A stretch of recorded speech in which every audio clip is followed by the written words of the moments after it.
السلام علیکم، آداب ناظرین، شمع اسپیڈ نیوز میں آپ کا استقبال۔ میں آپ کا دوست عبداللہ خلیدی۔ آئیے نظر ڈالتے ہیں آج کی اہم خبروں پر۔ سعودی عرب کے شہر بریدہ میں عالمی کھجور میلے کا آغاز ہو گیا۔ یہ میلہ 14 اکتوبر 2026 تک جاری رہے گا اور 75 دن تک مختلف سرگرمیاں ہوں گی۔ بریدہ کی کھجور منڈی کو دنیا کی سب سے بڑی کھجور منڈیوں میں شمار کیا جاتا ہے۔ قصیم ریجن میں تقریباً 1 کروڑ 10 لاکھ کھجور کے درخت موجود ہیں۔ میلے میں ملکی اور غیر ملکی زائرین بڑی تعداد میں شرکت کریں گے۔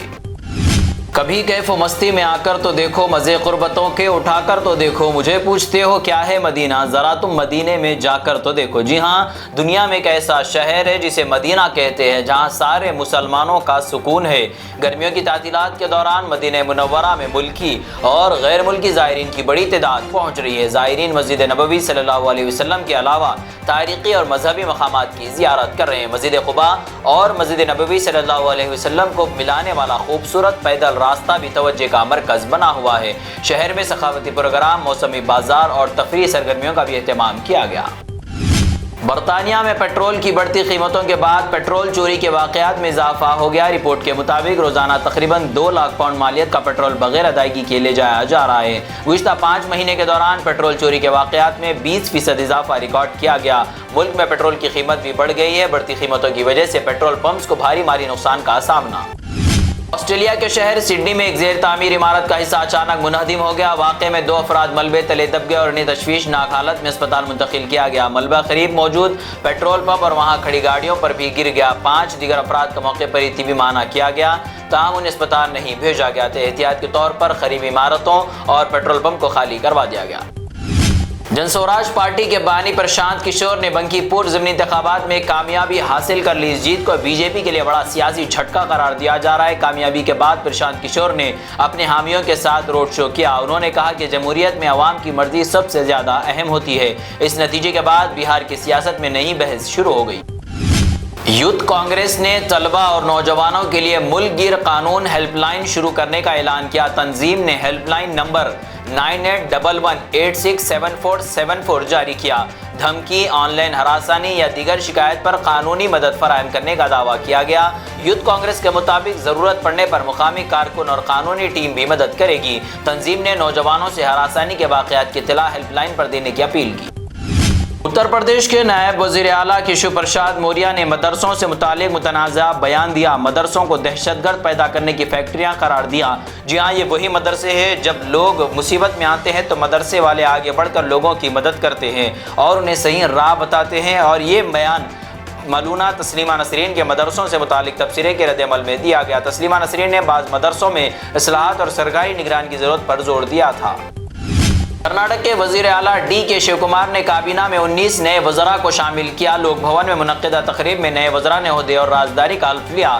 حلف برادری سے پہلے وزراء کی فہرست میں آخری وقت میں تبدیلی کی گئی۔ سابق وزیر اعلیٰ سدھارمیہ کی تقریب میں غیر موجودگی پر سیاسی قیاس آراء یہاں شروع ہو گئی۔ کابینہ کی توسیع کے بعد کانگریس کے اندرونی اختلافات بھی کھل کر سامنے آئے۔ تلنگانہ کے سنگاریڈی ضلع میں گھریلو جھگڑے کے بعد ایک شخص نے اپنی بیوی کو مار دیا۔ پولیس کے مطابق ملزم اپنی 32 سالہ بیوی عرفانہ کو گھر سے باہر لے گیا اور مار دیا۔ مارنے کے بعد ملزم صبح پولیس اسٹیشن پہنچا اور جرم قبول کرتے ہوئے اپنے آپ کو پولیس کے حوالے کر دیا۔ پولیس نے موقع پر پہنچ کر شواہد جمع کی اور لاش کو پوسٹ مارٹم کے لیے منتقل کر دیا۔ ایک نوجوان نے اسکول کی گیٹ پر خاتون ٹیچر پر اچانک چاقو سے حملہ کر دیا۔ حملے میں خاتون کے چہرے، گردن، سینے اور پیٹ پر شدید زخم آئے۔ عینی شاہدین کے مطابق ملزم نے چند لمحوں میں کئی مرتبہ چاقو سے وار کیا۔ پولیس نے کارروائی کرتے ہوئے 2 گھنٹوں کے اندر 21 سالہ ملزم کو گرفتار کر لیا۔ ابتدائی تحقیقات کے مطابق ملزم خاتون کو کافی عرصے سے ہراساں کر رہا تھا۔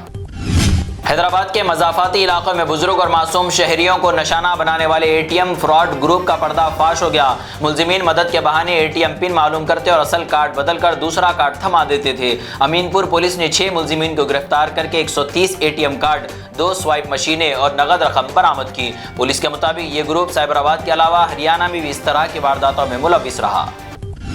وشاکھاپٹنم ریلوے اسٹیڈیم میں تیز ہواؤں کی وجہ سے 50 فٹ بلند ہائی ماسٹ لائٹ اچانک گر گئی۔ حادثے کے وقت اسٹیڈیم میں یوم آزادی کے تقریبات کی تیاریاں جاری تھیں۔ خوش قسمتی سے لائٹ گرنے والی جگہ پر کوئی موجود نہیں تھا، جس سے بڑا حادثہ ٹل گیا۔ حکام کی جانب سے واقعے کی وجوہات اور اسٹیڈیم کی حفاظتی انتظامات کا جائزہ لیا جا رہا ہے۔ تلنگانہ کے چیف سیکریٹری سنجے جاجو نے ورلڈ بینک کے نمائندوں کے ساتھ ڈیجیٹل خدمات پر تبادلہ خیال کیا۔ می سیوا مراکز میں عوام کو مزید بہتر اور تیز خدمات فراہم کرنے پر غور کیا۔ اجلاس میں artificial intelligence, cyber security, T fibre اور نئے ڈیٹا سینٹر کے قیام پر بھی بات ہوئی۔ حکام نے ٹی فائبر کے توسیع کاموں میں تیزی لانے کی ہدایت دی۔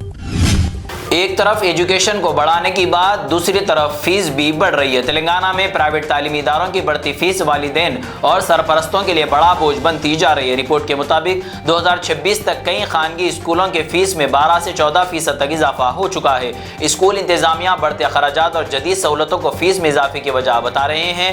حکومت سرکاری اسکولوں میں بہتر سہولتیں اور ماڈل اسکول قائم کرنے پر توجہ دے رہی ہے۔ تلنگانہ انٹر بورڈ نے طلباء کے لیے جدید اور واٹر پروف مارکس میمو جاری کرنے کا فیصلہ کیا۔ نیا مارکس میمو عام کاغذ کے بجائے مضبوط مواد سے تیار کیا جائے گا۔ اسے پانی، نمی، دھول اور موڑنے سے نقصان نہیں پہنچے گا، اس لیے لیمینیشن کی ضرورت بھی نہیں رہے گی۔ حکام کے مطابق سال 2026 سے نئے مارکس میمو جاری کیے جائیں گے۔ محکمہ موسمیات نے شہر کے لیے یلو الرٹ جاری کرتے ہوئے شہریوں کو محتاط رہنے کی ہدایت دی۔ گزشتہ روز شمالی تلنگانہ کے ساتھ حیدرآباد میں بھی موسلا دھار بارش ریکارڈ کی گئی۔ کاماریڈی میں سب سے زیادہ 18.2 سینٹی میٹر بارش ہوئی، جبکہ کئی اضلاع میں شدید بارش سے معمولات متاثر ہوئی۔ یہ تھی اب تک کی اسپیڈ نیوز۔ جڑے رہے شمع نیوز سے، لائک، کمنٹ، شیئر کرنا نہ بھولے۔ دیکھتے رہے شمع نیوز، روشنی سچائی کی۔